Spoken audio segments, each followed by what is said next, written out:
how to fix PNC mobile app login issue. If you want to fix login issue on PNC mobile app, if you're not being able to log in at all, the first thing you can try to check is your internet connection. If you're using Wi-Fi, you can try to switch your cellular data or vice versa and see if that helps you solve the problem. If that doesn't, you can simply long press the PNC Mobile Banking app, tap on the three dots and tap on the I button that says App Info. Then from here you can go to Storage, then you can clear the cache files and you can also choose to clear the data. Go to your Play Store or your App Store, search for the PNC Mobile Banking app, check if it has an update, and if it does, make sure to update it to the latest version. If you're still not being able to log in, chances are that your credentials are incorrect. So make sure you type in a proper user ID and password.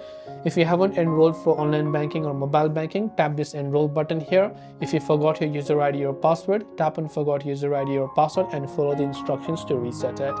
And hopefully one of these may have helped you solve the problem. If you have any questions, feel free to leave them down. Thanks for watching till the very end and see you soon in the next video.